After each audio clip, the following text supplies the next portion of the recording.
बिस्मिल्लाहिर्रहमानिर्रहीम। इब्तदा है रब करीम के 99 बाबरकत नामों से जिसने हमारे दिलों को हिदायत के नूर से मुनव्वर फरमाया।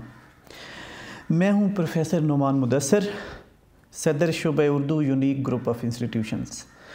हम पिछले लेक्चर में जो लेक्चर नंबर 81 था उसमें हम हवाई सबक पढ़ रहे थे और पेज 49 पर पहुँचे थे। आप पेज 49 खोल लें, सफ़ा नंबर 49 खोल लें। उम्मीद है किताबें खोल चुके होंगे। ओके, अब आपको पता है कि 1, 2, तीसरे पैसेज पे थे हम हनोमा बे जो है उस के बारे में पढ़ चुके थे। आपको बताया था कि बे जो है वो अबनाई को कहते हैं, वैसे उसका तर्जुमा खलीज भी किया जाता है। ओरिजिनली तो गल्फ़ को कहते हैं लेकिन डिक्शनरीज़ में उसका तर्जुमा खलीज भी होता है। बहरहाल बे आपको समझाया था किस तरह होती है। तो यहाँ ये मुसन्फ़ा अक्सर चले जाया करती थी। तो जहाँ ये एक तो वैसे ही वहाँ फितरती हुस्न था, ऊपर मज़ीद ये कि कुदरत ने भी वैसे हुस्न मुहैया किया हुआ था हर तरह का, यानी सब्ज़ा भी था, पहाड़ भी थे, साहिल भी था। फिर इंसान ने जो कमी थी वो अपनी ज़ौक़ फ़न तामीर से पूरी कर दी थी, तज़ीन आराइश से पूरी कर दी थी।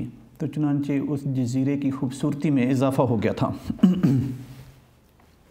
अब नेक्स्ट जो सतूर होंगी, यानी ये जो लास्ट पैसेज है उसकी सेकंड लाइन पे हैं हम, तो वो एक अलग टॉपिक होगा जो वहाँ की खुशहाली के बारे में होगा, सुपर मार्केट के बारे में होगा। ये पैसेज मुतअद्दिद बार बोर्ड के पेपर्स में भी आया हुआ है।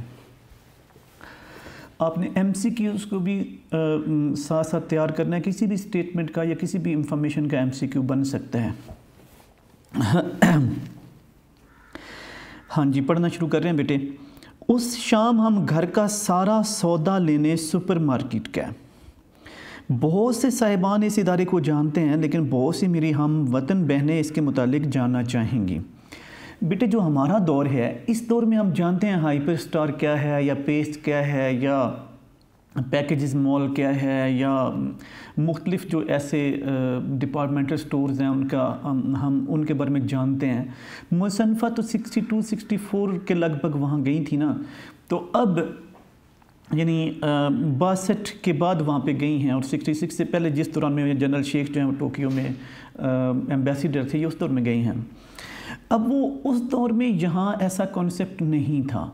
तो ये बताना चाहती हैं कि मेरी जो हम वतन बहनें हैं वो सुपर मार्केट के बारे में, बड़े डिपार्टमेंटल स्टोर के बारे में शायद नहीं जानती होंगी, तो मैं तारफ़ करवाती हूँ।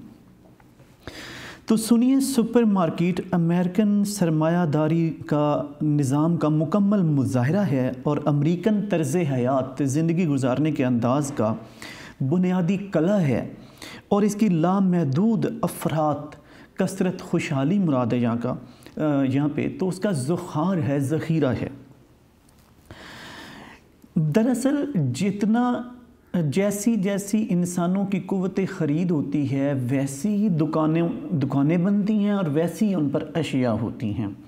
अगर कोई इलाका पोश है, बहुत खुशहाल है, तो वहाँ पे दुकानें भी वैसी ही होंगी, वहाँ के लोगों की कुव्वत ख़रीद के मुताबिक होंगी, कीमती अशिया होंगी, बेहतरीन होंगी, अनवा अक़साम की होंगी, यानी किस्म किस्म की होंगी, बहुत ज़्यादा होंगी। तो अब ज़ाहिर है अमरीका दुनिया की सबसे बड़ी मईशत है। जो G7 है, पहले ये G8 होते थे, रशिया को निकाल दिया गया, तो जो ग्रुप 7 है ये दुनिया की 7 बड़ी मईशतें हैं, इकोनॉमीज़। अमरीका उनका भी अभी भी सरबराह है, सबसे बड़ी मईशत है अभी भी दुनिया की। तो अब वहाँ पे खुशहाली है, लोगों की कुव्वत ख़रीद बहुत ज़्यादा है, अब कैपिटलिज़म है, सरमायादाराना निज़ाम है। तो जितना वहाँ पे सरमाया है और लोगों के पास रुपए पैसे की रेल पेल है, ये उसी एतबार से ये जो मार्केट है उसकी सही इक्कासी करती है। तो ये उसका मुकम्मल अक्स है उस तर्ज़ हयात का जहाँ लोगों के पास खाने पीने की, रहन सहन की अशिया की कसरत है, अफरात है।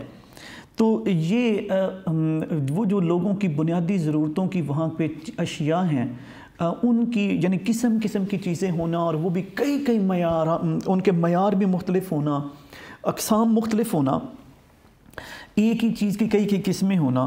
तो यहाँ थर्ड वर्ल्ड कंट्रीज़ में तो चूल्हे ठंडे पड़े रहते हैं, लोगों के पास खाने को कुछ नहीं होता। बहुत से ऐसे ममालिक हैं जैसे कॉन्गो है, रवांडा है, सोमालिया है।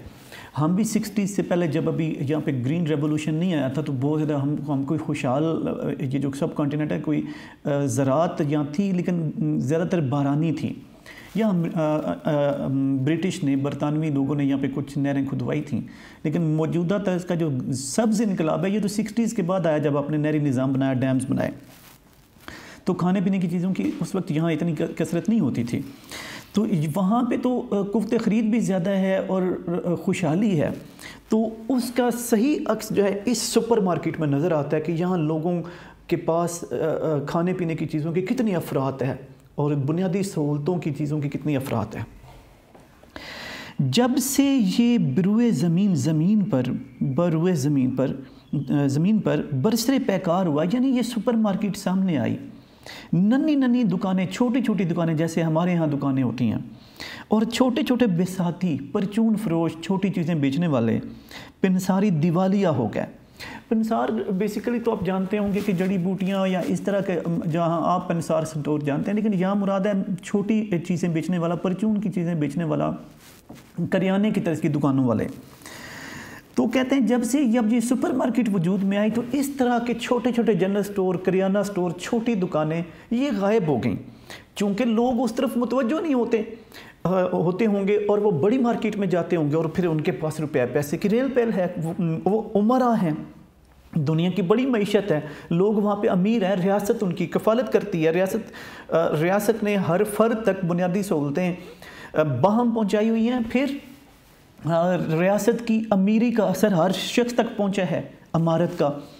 तो अब वो जब से ये सुपर मार्केट वजूद में आई तो लोग छोटी दुकानों पे नहीं जाते। आप अभी भी देख लें जहाँ पे भी बड़ी ये सुपर मार्केट्स जहाँ बनी हुई हैं, जो जहाँ पे स्टोर्स बने हुए हैं, डिपार्टमेंटल स्टोर्स, तो हम उन्हीं में जाना पसंद करते हैं, ना कि साथ वाकई छोटी दुकान पर हम कोई जाते हैं।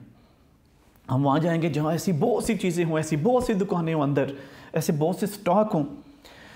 तो जब वहाँ भी यही बताया गया कि जब ये सुपर मार्केट वजूद में आई तो ये छोटी छोटी दुकानें ख़त्म हो गईं। ये सुपर मार्केट 10 बाज़ारों का महागुरु है। यानी यहाँ मुराद है, वैसे तो बड़ा उस्ताद होता है ना, लेकिन यहाँ मुराद है बड़ा मजमुआ है। जैसे हमारे यहाँ बाज़ार है ना, वो यानी हमारे 10 बाज़ार जो हैं ये वो एक सुपर मार्केट के अंदर आ जाएं, इतना सामान है उनके अंदर, उस मार्केट के अंदर। सारी अनारकली और मॉल रोड की दुकानों का सामान उसकी एक लपेट में आ जाए, अब समा जाए, यानी सिमट कर आ जाए। उस वक्त आप जानते हैं कि अनारकली तो तारीख़ी बाज़ार है। फिर जो चेरिंग क्रॉस से लेकर जो अनारकली तक का सारा एरिया है ये दुकानों पर ही मुश्तमिल था, और अभी भी कसीर तादाद में दुकानें हैं इस पर। तो वो कहते हैं यहाँ जितनी दुकानें, ये दोनों जो बड़े बाज़ार हैं, ये सब जो हैं उसकी महज एक समत में ही सारे बाज़ार समा जाएँ, इतनी बड़ी वो मार्केट है। आप और यानी इसमें जितना सामान है वो महज एक बार ख़रीदारी करने के लिए लोग आएँ तो या कहना चाहिए कि एक बार जो स्टॉक किया जाए या सामान बेचने के रखा जाए, सारा सामान उसी में बिक जाए और उसी में सिमट जाए। वो इतना इतनी बड़ी मार्केट है। जब आप सुपर मार्केट में दाखिल हों तो फ़ौरन 4 पहियों वाली ट्राली साथ ले लें कि हफ्ते 2 हफ्ते का राशन इसमें डालती जाए। उस वक्त यहाँ कंसेप्ट नहीं था, अभी तो हमें पता है ना, हम ट्राली लेते हैं और उसमें चीज़ें डालते जाते हैं और आके काउंटर पे पेमेंट कर लेते हैं, तो वो यानी अदायगी कर लेते हैं, तो वो उसी की बात कर रही हैं। ये वहाँ पे उस वक्त था। तो और जब खुद चलते चलते थक जाएं तो उसमें बैठ जाएं और किसी और से कहें कि आपको खींचे। वैसे ऐसा है नहीं ओरिजिनली, लेकिन वो उन ट्रॉलियों की जिसामत या उनकी बनावट इस तरह की है कि उसमें बहुत सा सामान भी रखा जा सकता है। वैसे वो कुछ की बनावट ऐसी थी कि उसकी फ्रंट साइड पे बच्चा बिठाया जा सकता है। वैसे तो वहाँ केयरिंग सेंटर है, बच्चा अलग अब रख के जाते हैं, किसी के हवाले करके जाते हैं उस सेंटर में और जाकर शॉपिंग आराम से कर सकते हैं, लेकिन अगर साथ बिठाना चाहें तो बिठाया जा सकता है। तो ये सिर्फ उसकी हुजम के एतबार से बात कर रही हैं कि वो इतनी बड़ी है कि उसमें बंदा खुद भी बैठ सकता है। सिर्फ ये आखिरी नसीहत मेरी इख्तरा है, वो कह रही हैं कि ये मेरी ईजाद है कि मैंने गए खुद बैठ सकते हैं, वरना ये इसमें बहुत सा सामान रखा जा सकता है। अब वो यानी अब दरअसल बताया ये गया है कि अगर आप अकेले इतनी शॉपिंग कर सकते हैं तो वहाँ तो सैकड़ों लोग आके शॉपिंग कर रहे होते हैं, ख़रीदारी कर रहे होते हैं, तो इतनी बड़ी मार्केट है कि इतनी अशिया हैं, इतनी कसरत है। वरना दर हकीकत सुपरमार्केट ऐसी शैतान की आंत है, बहुत तवील होना, बहुत लंबा होना, बहुत बड़ा होना कि दिल चाहता है खुद ट्रॉली में लटक जाएं। यानी इतनी वसी है कि आप चलते चलते थक जाएंगे। देखने को जी चाहता है, ख़रीदारी से इंसान खुश होता है, ख़रीदारी करते हुए मसरत सी महसूस होती है, नई अशिया देखने का इंसान में ज़ौक़ शौक़ होता है। अब एक मसल फ़र्ज़ के दालें ही हैं तो वही बहुत कई अक़साम की वहाँ पड़ी होंगी, अगर चने की दाल है तो कई मयार की होगी, तो चुनांचे इंसान वो देखता जाता है। अब ये मैंने सिर्फ दाल की मिसाल दी है, अब इलेक्ट्रॉनिक से लेकर तमाम अशिया जो वहाँ पे रखी गई थी, तो बंदा देखता रह जाए और देखने को जी चाहता है। तो अब वो कहते हैं ये दिल यही चाहता है कि बंदा ट्रॉली में खुद बैठ जाए और वो देखता जाए। इस इदारे की अफराद देकर इंसान एशिया अफ्रीका की भूख और कहत भूल जाता है। कहत खुशहाली, अशिया की किल्लत हो जाना, खाने पीने की। एशिया में प्रेजेंटली हमारे दौर में तो उस तरह की गुर्बत नहीं है कि कहत बढ़ते हों, लेकिन जब मुसन्नफ़ा गई थी तब हालात इतने कोई खुशहाली वाले नहीं थे। हिंदुस्तान में अभी भी खते गुर्बत से नीचे लोग बसते हैं। पाकिस्तान की भी बहुत सी कुछ परसेंटेज ऐसी है जो खते गुर्बत से नीचे बसती है, लेकिन भूख भाल ये सब्ज़ इनकलाब के बाद किसी हद तक ख़त्म हो गई, या खाने पीने का मसला नहीं होता इतना, पहले बहुत था। लेकिन जो कॉन्गो है, जैसे कि पहले मिसाल दी थी, रवांडा है, अफ्रीकन कंट्रीज़ हैं, सोमालिया है, तो वहाँ कैद साली के बायस लोग सूख सूख कर दुबले पतले, उनकी वो बिल्कुल हड्डियों का पिंजर नज़र आते हैं, ढांचे नज़र आते हैं। तो कहते हैं जब वो मुसन्नफ़ा कह रही हैं, मुआजना कर रही हैं, कंपैरिजन कर रही हैं कि जब इंसान इस बड़ी मार्केट को देखता है, अनवा अक़साम की खाने पीने की चीज़ों को देखता है और उनकी कसरत देखता है, वो जनाब एक ही किस्म की चीज़ें हैं और वो छत तक चुनी हुई हैं, इतनी कसीर तादाद में चीज़ें हैं, तो इंसान भूल जाता है कि कहीं अफ्रीका में बच्चे भूखे भी मरते होंगे, कहीं लोगों को खाने पीने को नहीं मिलता होगा, 2 वक्त की रोटी नहीं मिलती होगी, किसी घर में 2 वक्त का चूल्हा नहीं जलता होगा। इंसान वो भूल जाता है जितनी यहाँ पे अमीरी है, अशिया की कसरत है। तो दरअसल उस मार्केट की में जो अशिया, खाने पीने की अशिया और दूसरी ज़रूरत की अशिया की कसरत और उस मार्केट का बड़ा होना, उसके हुजम की वज़ाहत की गई है। और इसके यानी सुपरमार्केट के बयान करने से अमेरिका की अमारत का तज़किरा किया गया है, जो इस मुआशरे की अक्कास है। लोग अमीर हैं तो वो ये ख़रीदने आते हैं। इस जगह बिला इरादा और बिला ज़रूरत ख़रीदारी करनी पड़ती है। जब मुख्तलिफ़ चीज़ें देखते हैं, इरादा नहीं होता, ज़रूरत भी नहीं होती, लेकिन फिर वो जो चीज़ देखते हैं जी जाता ले लें। हर शय की 50 किस्में, यानी कहाँ ये अफ्रीका और एशिया की एक शय मिलना मुहाल हो और कहाँ हर शय की 50 किस्में, और हर किस्में छत तक चुनी हुई, चुनकर सजा कर बनाकर लगाई गई। हर शय की 50 किस्में और हर किस्में इतनी कि वो जो वसी छत, ऊंची छत है, वहाँ तक वो चुनकर लगाई गई है। हर दूसरे कदम में सेल लिखा हुआ है कि ये रियायती निर्खों पर, रियायती कीमत पर ये चीज़ें दस्तयाब हैं। अगर नकद नहीं तो उधार लीजिए, यानी आपके पास रुपए पैसे उस वक्त नहीं हैं तो आप उधार ले जा सकते हैं, ये भी सहूलत मुयस्सर है। सुपरमार्केट में जाकर औरत की आंखें और बटुए खुल जाते हैं। आंखें खुलना, हैरत ज़दा रह जाना, बटुए खुलना, बता रही हैं कि वहाँ जाकर एक तो देखने वाले हैरत ज़दा रह जाते हैं कि ऐसी मुख्तलिफ़ किस्म की अशिया, हर शय की 50 किस्में, हर किस्म छत तक चुनी हुई और बहुत मुनफरिद और आला मेयार की चीज़ें। तो चुनांचे इन औरतें हैरत ज़दा रह जाती हैं और फिर जी भरकर ख़रीदारी करती हैं, पर्स के मुंह खुल जाते हैं। मैंने पहले ही हाल में $32 की चीज़, खाने पीने की चीज़ें ले ली। यानी कहती हैं कि मैंने $32 जो है उसकी अशिया ख़रीद कर ट्रॉली में डाल ली, कार भर गई। अच्छा, जो अमेरिकन माशरा है ना, बड़ा मैनेज माशरा है वो वहाँ पे इस तरह महंगाई का कि चीनी जैसे हमारे यहाँ होती है जी 36 रुपये से 86 रुपये और फिर 120 रुपये चली जाए ऐसा वहाँ पे नहीं हो सकता। वो बड़ा कंट्रोल्ड माशरा है, कंट्रोल वहाँ हुकूमती इदारे बड़े मजबूत हैं। तो फिर चीज़ें जो हैं, एक तो लोग अमीर हैं, दूसरे नंबर पर चीज़ों की जो कीमत है वो ऐसे बेकाबू नहीं होती। तो वो कहती हैं कि $32 में बहुत सी खाने पीने की चीज़ें आ गई, ज़रूरत की कार भर गई। इस मार्केट में अलग नर्सरी भी होती है। ये मुराद है वो जो केयरिंग सेंटर है जहाँ पे बच्चे रख कर औरतें ख़रीदारी कर सकती हैं ताकि बच्चे डिस्टर्ब ना करें, परेशान ना करें, जहाँ औरतें अपने बच्चे छोड़कर इत्मीनान से शॉपिंग करती हैं। ज़ाहिर है एक हिस्सा बनाया गया है, वहाँ पे बच्चे रखे जाते हैं, बच्चों को एक ख़ास जो कार्ड या उसके एक ख़ास बैंड पहना दिया जाता है जिस पे नाम लिखा होता है और वहाँ पे यानी उनकी देखभाल करने वाली ख़वातीन होती हैं। तो औरतें वहाँ पे हवाले करके बड़ी इत्मीनान तसल्ली से जाकर ख़रीदारी करती हैं, वरना बच्चे रोते रहते हैं, बच्चों को उठाकर चलना भी मुश्किल होता है, साथ साथ उनकी ट्राली के सीटना भी मुश्किल होता है।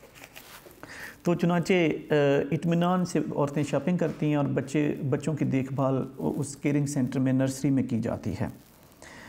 तो कहती हैं कि अब ये भी एक अलग खूबी है उस सुपरमार्केट की। ये जी अब वो बताया गया है उस अमेरिकन माशरे का जो एक खास ये सुपरमार्केट है उसके बारे में। मियाँ ने हमारे पीछे, अच्छा एक और बात है कि इस कैपिटलिज़म में यूँ होता है कि जब आपने रुपया पैसा कमाना हो तो चीज़ों की नुमाइश करनी पड़ती है, लोगों को अपनी तरफ राग़िब करना पड़ता है, मुतवज्जो करना पड़ता है, उनके दिल लुभाने पड़ते हैं, उनके पर्स खुलवाने पड़ते हैं, उनकी आँखें खुलवानी पड़ती हैं। तो ये सुपरमार्केट ये काम भी करती है। तो चुनांचे लोग फिर जी भर के और दिल खोल कर ख़रीदारी करते हैं। तो आप यहाँ भी देखा होगा कि उन्हीं दुकानों की अशिया ज़्यादा बिकती हैं जिन्होंने नुमाइश का काम ज़्यादा किया होता है, दिखावे का काम किया होता है, जो लोगों के दिल लुभाते हैं, लोग अंदर जाके फिर चीज़ें ख़रीदते हैं। तो ये अफराद देकर, किस्म किस्म की चीज़ें देकर, सामने देकर भी ख़रीदारी करने को दिल करता है। तो ये उस सुपरमार्केट की एक ये भी खूबी है कि वहाँ इसलिए भी औरतें ज़्यादा ख़रीदारी करती हैं। अब आगे घरेलू बातें होंगी कुछ। मियाँ ने, यानी जो बेगम अख्तर रियाजुद्दीन के शौहर हैं, रियाजुद्दीन साहब, उन्होंने हमारे पीछे कुछ घर का सामान, मसलन सेकंड हैंड कार, इस्तेमाल शुदा कार, टेलीविज़न, अंग्रेज़ी वालों ने तो इसका हिंदी वालों ने तो इसका तर्जमा किया हुआ है, हिंदी वालों ने दूरदर्शन, उर्दू वाले टेलीविज़न को टेलीविज़न लिखते हैं, सोफ़ा, ग्रामोफोन, टेप रिकॉर्डर, गाने सुनने, रिकॉर्डिंग की। ये हमारा दौर तो बेटे इस मोबाइल के अंदर बहुत सी चीज़ें आ सकती हैं। इससे पहले बेटे सीडी प्लेयर होते थे, उससे पहले कैसेट रिकॉर्डर होते थे, उस कैसेट रिकॉर्डर से पहले ग्रामोफोन्स होते थे। ये सीडी की तरह की प्लेट होती थी, पीतल की भी हो सकती है और लकड़ी की होती थी, उसके ऊपर ट्रैक बने होते थे पीतल के, तो उसके ज़रिए गाने सुने जा सकते थे। रिकॉर्डिंग टेप रिकॉर्डर उसके बाद आया जिसमें सेलुलॉइड के फीते के ऊपर रिकॉर्डिंग होती थी, वो कैसेट चलती थी उसके अंदर। तो ये उस दौर में अब यही थी, ये हमारे दौर की अशिया नहीं थी। तो ग्रामोफोन और टेप रिकॉर्डर्स मौसीकी वगैरह सुनने के लिए ले रखे थे, और बाग की हल्की कुर्सियाँ जो बाहर लॉन में रख कर बैठने वाली हैं, वो भी ये फर्नीचर उन्होंने ख़रीद रखा था। इतना सलीका मेरे मियाँ में कहाँ से आ गया? यानी जब मैं पाकिस्तान में थी या पहले उनके साथ रही हूँ, तो पहले तो वो इतने घर की अशिया पूरी करने वाले और ऐसे समझदार और ऐसे घर का ख्याल रखने वाले कभी नहीं थे। तो वहाँ जाकर उनमें ये सलीका आया था कि उन्होंने तमाम सफ़र के लिए भी चीज़ ले ली, आरामदेह सोफ़ा भी ले लिया, म्यूज़िक सुनने के लिए टेप रिकॉर्डर और ग्रामोफोन भी ले लिए, टेलीविज़न भी बोरियत दूर करने के लिए, प्रोग्राम देखने के लिए ले लिया। तो अब और बाहर बाग में बैठने वाली कुर्सियाँ भी ख़रीदनी थी। तो ये सलीका इनमें पहले नहीं था, न जाने अब कहाँ से आ गया। वैसे ज़रूरत ईजाद की माँ है। जब पता हो कि लोग हमारी देखभाल कर रहे हैं तो हम इतने मोहतात नहीं होते। तो वो हम छोटे होते हैं तो वालदैन कर रहे होते हैं, अगर बेगम हो तो वो देखभाल कर रही होती हैं। तो लेकिन जब हम बिल्कुल अकेले रह रहे हों तो फिर हमें ये खुद करना पड़ता है। तो जो कि वो भी अकेले थे, इसलिए उन्होंने अपने लिए ये चीज़ें सारी ख़रीद ली थी। एक और भी बात थी, वो खैरात की बात थी जिसका जिक्र मुसन्निफ़ा करने वाली हैं। मुझे नहीं मालूम सलीका कहाँ से आ गया, लेकिन ये सब एक दुकान के तवस्सुल वसातत से ज़रिए से हुआ है। जो गरीबों, मफलूजों, फालज ज़दा, जिनके हाथ पाँव काम करने से अब कासिर हों, उन्हें फालज हो गया हो, और यतीमों के लिए चलाई गई थी। यानी बेसहारा बेकस लोगों के लिए एक दुकान चलाई गई थी। वहाँ पे लोग अपना पुराना फर्नीचर दे देते, पुरानी अशिया दे देते। वो दुकान उन अशिया को बेचती और फिर वो जो आमदन होती वो गरीबों, यतीमों वगैरह पर, मफलूजों पर, माजूरों पर वो सर्फ करती। तो चुनांचे इन्होंने भी उस दुकान, अब जो लोग ख़रीदारी वो चीज़ करते उस दुकान से, वो भी इसी जज्बे के तहत करते कि अगर हम ये चीज़ें ख़रीदेंगे तो फिर गरीबों, यतीमों की मदद होगी। तो चुनांचे मेरे मियाँ ने खैरात के जज्बे में अपने घर को फर्नीचर से भर लिया था। फटे पुराने यानी ख़राब और यानी जो इतना बेहतरीन नहीं था। तो अब एक फरसूदा से, पुराने से फर्नीचर से भर लिया। और जज्बा ये था कि ये जो मैं पैसे दे रहा हूँ फर्नीचर तो वैसे भी लेना है, तो नए की बजाय ये ले लेता हूँ, नई अशिया की बजाय ये लेता हूँ। एक तो सस्ती भी है, लेकिन साथ ये कि इन अशिया के जो पैसे हैं वो गरीबों को मिलेंगे, यतीमों को मिलेंगे, फालिज ज़दा माजूरों को मिलेंगे। तो इस जज्बे के तहत उन्होंने ख़रीदारी कर दी। कार 1857 का मॉडल थी। ये मुहावरतन कहा गया कि बहुत पुराने मॉडल की थी, दकियानूसी थी। 1857 में इस तरह की कारें नहीं होती थी। तो वो कहते हैं जी कि कार जो है 1857 यानी बहुत पुरानी थी। जब चलती तो दुनिया देखती थी और जब रुकती तो दुनिया शुक्र करती थी। यानी जब चलती तो लोग हैरत ज़दा होते कि ये इस मॉडल की, इतनी इस डिज़ाइन की, इस तरह की कार अभी है, एक बात, और ये चल भी सकती है, अभी तक चल रही है, और कैसे चल रही है। फिर वो शोर इतना करती थी, लोग देखते, और जब रुकती तो वो जो उसके अंदर से तरह तरह की आवाज़ें पैदा होती थी और शोर पैदा होता था, और जो पटाखे छोड़ती थी वो, उसकी वजह से लोग शुक्र करते कि ये रुक गई है। अभी भी आप जा रहे हों तो आगे ऐसी कार जा रही है तो आप शुक्र करते हैं कि कहीं ये रुक जाए या हम इसे क्रॉस कर जाएं। शोर ना भी हो, उसका धुआं ही हमें तंग कर रहा हो तो हम परेशान हो जाते हैं। तो इसीलिए ये जब चलती थी तो लोग हैरान होकर देखते थे, और जब रुकती थी तो लोग शुक्र करते थे कि ये रुक गई है, किसी से टकरा ही ना जाए, पुरानी है, न जाने इसका स्टीयरिंग कैसा होगा, ब्रेकिंग कैसी होंगी। नंबर 2, शोर इतना करती है तो रुक गई है, तो भौचाल जो आया हुआ है, जो शोर बरपा है, उसमें सुकून आ जाता। इस कार के पुरस्रार पटाखे नामालूम कहाँ से छूटते थे, यानी सिलेंसर में से जहाँ से धुआं निकलता था, तरह तरह के पटाखे छूटते थे जैसे फायरिंग हो रही हो। अब आगे वो घर की बातें कर रही हैं, काम की। हमने जाते ही काम बांट लिए जो घर के काम थे। मैं खाना पकाऊंगी, ये मुसन्निफ़ा ने कहा, बेटी सफाई करेगी। अब मियाँ बोले हम तुम्हारी ड्राइवरी करेंगे, यानी जहाँ आपने जाना हुआ हम कार चला कर ले जाएंगे। हम लाजवाब हो गए, इसलिए क्योंकि वो कार इतनी पुरानी थी और उसको चलाना इतना मुश्किल था कि अब वो मियाँ तो प्रैक्टिस कर चुके थे उस पर, उसको चलाने की, तो अब वो और कोई चला नहीं सकता था उस तरह। वैसे भी इंसान डरता था कि इस कार को कैसे चलाए। और वो आपको पता है हर मॉडल के अंदर, अभी तो खैर स्टीयरिंग और गेयर्स का इतना इशू नहीं होता, तकरीबन एक जैसे ही होते हैं, बस ऑटो और दूसरे मैनुअल का फ़र्क होता है थोड़ा सा। लेकिन पहले तो हर गाड़ी के अलग अंदाज से, किसी के स्टीयरिंग के पास गियर होते, किसी के दूसरी तरफ होते, किसी के नीचे होते। तो वो इसलिए भी, चूँकि वो अलग सा ढांचा रखती थी, बनावट रखती थी, इसलिए भी उन्होंने कहा कि ये लाजवाब हो गई कि भाई ये आप ही चलाएं, ठीक है, हमें कबूल, आप ड्राइविंग करें, बेटी सफाई करेगी, मैं घर का खाना पकाऊंगी। इसलिए कोई और काम उनको ना दिया, क्योंकि इस कार को चलाना उन्हीं का काम था। वो पहले इसकी मशक भी कर चुके थे और वही जानते थे कैसे इसे चलाना है। मैं बाहर मुल्क में अगर कार चलाऊं तो कम से कम मानूस ढांचा तो, ये बेटे आप जानते हैं लेफ़्ट हैंड ड्राइव और राइट हैंड ड्राइव, अमेरिका में, यूएसए में दाएं तरफ गाड़ियाँ चलती हैं।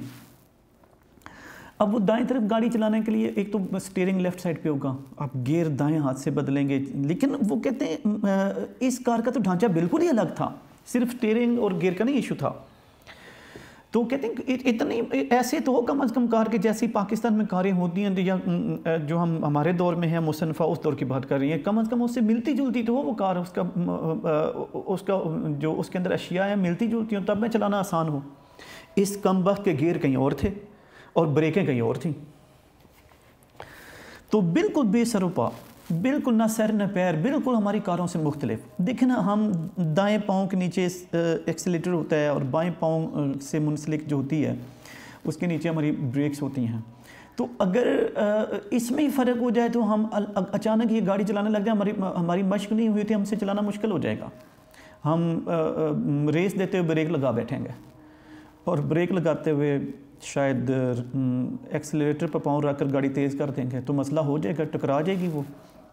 लेकिन इसके अलावा इसके तो और भी मसाइल थे। अच्छा, इसलिए चूँकि बिल्कुल सर पैर उस तरह नहीं था जैसे हमारी गाड़ियाँ होती हैं। लेकिन शाबाश, असल लफ्ज़ शाबाश होता है हमेशा खुश रहो, लेकिन ये कलमे तहसीन होता है मारूफ अब ऐसी है शाबाश। इस कार पर के हज़ारों मील सैरें की, एक मील में 1.60 किलोमीटर्स होते हैं, तो बहुत लंबी लंबी सैर की, लेकिन इसने एक दफ़ा भी दगा ना दी, धोखा नहीं दिया। कभी पंक्चर नहीं हुई, कभी ख़राब नहीं हुई। जैसे पुरानी थी गाड़ियाँ रास्ते में ख़राब हो जाती हैं, ख़राब नहीं हुई, एक बार भी धोखा नहीं दिया। हमेशा जहाँ तक ले गए ये गई। पुराना टेलीविज़न कुछ ऐसा बुरा ना था, यानी बुरा था लेकिन इतना बुरा नहीं था। 2 धप लगाओ, 2 थप्पड़ लगाओ और या गर्म कंबल डालो तो उसके काले सफ़ेद तुरमरे नाचने बंद हो जाते। भाई ये हमारे दौर की लिक्विड ट्रांसमिशन नहीं है, ये जो हम LCD से लगाते हैं ये वो नहीं है, LED लगाते हैं। ये एक तो आप जानते होंगे ब्लैक एंड वाइट टेलीविज़न थे, एक कलर टेलीविज़न थे। ब्लैक एंड वाइट में पिक्चर ट्यूब एक होती थी, कलर इसमें 3 पिक्चर ट्यूब्स होती थी। अब जो एक पिक्चर ट्यूब थी बेटे ब्लैक एंड वाइट की या दूसरी, इसमें आपको पता है कि एंटीना की तार लगाई जाती थी, तो इसमें अगर वो उसके चैनल बदलने वाले हिस्से के अंदर कोई गड़बड़ मामूली सी भी होती तो मक्खियाँ आती रहती थीं, उसमें पतंगे से नाचते रहते, तस्वीर वाज़ेह नहीं होती थी। अब वो जब उसके अंदर मुख्तलिफ पुर्जे फिट होते हैं तो जहाँ लगे होते हैं वहाँ से वो कुछ हिलजुल हो जाती है, वो लूज़ हो जाते हैं, तो वहाँ पे फिर जब आप थप्पड़ लगाते हैं तो सर्किट चल पड़ता है, तो वो तस्वीर वाज़ेह हो जाती है। जब वहाँ स्पार्किंग हो रही थी तस्वीर वाज़ेह नहीं होती अगर आप अंदर खोल के देखें तो। अब वो पुराना टेलीविज़न था तो अब वो वैसे तो तस्वीर साफ सामने नहीं आती थी, लेकिन जब थप्पड़ लगाते थे तो अंदर वो जो मक्खियाँ सी नाच रही होती थी, पतंगे से हरकत कर रहे होते थे, वो ख़त्म हो जाते।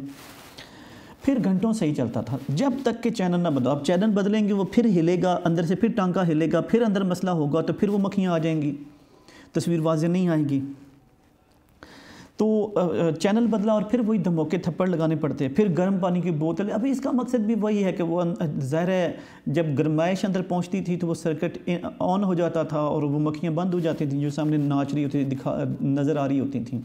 एक्चुअल मक्खियाँ नहीं होती थी, मक्खियों की तरह के वो पतंगे से नाच रहे होते थे, अंदर बन जाते थे तस्वीर के ऊपर। क्योंकि पिक्चर ट्यूब जो है 1 सेकंड के अंदर पता नहीं सैकड़ों बार वो मूव करती है जिससे तस्वीर हमारे सामने आती थी। वो जो पहले वाली टेक्नोलॉजी थी, अब तो ज़रा हमारे दौर में ख़त्म हो चुकी है, हमारे बचपन में वो थी। अब वो जो पिक्चर ट्यूब वाले टेलीविज़न थे तो उसकी बात हो रही है। तो अब वो जनाब गर्म पानी की बोतल हो या कंबल ऊपर रखा जाए या पानी उंडेला जाए तो वो फिर चल पड़ता, वो सर्किट ऑन हो जाता। अब तो साहब ये तो हवाई का अज़दवाजी रुख था, घरेलू खानगी रुख था, पहलू था कि घर कैसा चल रहा था। अब तक गृहस्थन घर को संभालने वाली सुगड़ बीवी बोल रही थी, लेकिन ये गृहस्थन माँ बीवी 2 वक्त बल्कि अगले 2 दिन का इकट्ठा खाना पकाकर रेफ्रिजरेटर में भरकर आज़ादी का सांस भी लेती थी। कहती है ये अब अगर यहाँ से आए तो ऊपर वाली बातें आपको बतानी पड़ेंगी कि काम कैसे बांटे गए थे, घर में टेलीविज़न फर्नीचर की क्या हालत थी वगैरह वगैरह, जो वो तो अज़दवाजी रुख की अब बात करेंगे। और आगे कि अब तक तो माँ जो उस बच्ची की थी या बीवी जो रियाजुद्दीन साहब की थी वो बोल रही थी, लेकिन फिर अपनी ज़ात करीब ये कुछ करती थी ये खातून कि 2 वक्त का खाना पकाकर फ्रीज़ कर देती या 2 दिन का खाना पकाकर फ्रीज़ कर देती और फिर आज़ादी से सांस लेती और खूब सैर करती और मर्ज़ी की ज़िंदगी गुजारती। तो जगह जगह सैर पर ख़ुद निकल जाती थी अगर मियाँ के पास वक्त ना होता तो। लाइब्रेरियों से गोद भर भर कर जज़ायर हवाई बल्कि सारे बहरुल-कायल के जज़ायर पर किताबें लाती थी। ये आगे जो फ़िजी के जज़ायर हैं जो 840 के लगभग हैं, उनमें से 100 जज़ीरे आबाद हैं, वो भी बहरुल-कायल में आते हैं जो ऑस्ट्रेलिया के करीब वाक़ हैं। तो पैसिफिक इधर साउथ अमेरिका, नॉर्दर्न अमेरिका से लेकर उधर एशिया और उधर क्या ऑस्ट्रेलिया के दरमियान सारा पैसिफिक है, सारा बहरुल-कायल है। तो अब उसके बारे में, जज़ायर के बारे में, मुख्तलिफ जो जजीरे हैं उनके बारे में किताबें लाती और गोद भर भर कर लाती काफ़ी तादाद में। तो फिर आहिस्ता आहिस्ता लोगों से मुलाकात होती बढ़ती गई, प्रोफेसर साहिबान से गुफ्तगू होती, सैर करने वाले सयाहों और तलबा से मेल मिलाप होता। बहुत अच्छा वक्त गुजरा, यानी इस तरह बहुत शानदार वक्त गुजरा। नए नए लोगों से मिलती, तलबा से बहस करती, प्रोफेसर से मिलती, नए सैर करने वालों से नए नए इस जजीरे के खूबसूरत हिस्सों का पता चलता, उनके अपने इलाकों का पता चलता, जहाँ जहाँ से वो आए होते उन इलाकों से शनासाई होती, तो मालूमात में इजाफ़ा होता। होनोलुलु के मुख्तलिफ मदारिज उभरने शुरू हुए, दर्जा ब दर्जा उसके मुख्तलिफ रुख पहलू सामने आते गए। उसकी हमागू यानी हर लिहाज से जो हमा जहत ज़िंदगी थी, उसकी चाशनी मिठास का चस्का लग गया। खा वो फितरती हुस्न था, खा वो लोग थे, ईस्ट वेस्ट सेंटर था, वहाँ की लाइब्रेरियाँ थीं वगैरह वगैरह, जो हर तरह की ज़िंदगी थी उसकी मैं आदी हो गई, उसमें रह कर मुझे लुत्फ़ आने लगा। बेटे यहाँ तक था ये लेक्चर नंबर आपका 82। अब इससे अगला सबक जो है हम नेक्स्ट लेक्चर में पढ़ेंगे। अपना बहुत ज़्यादा ख्याल रखिएगा।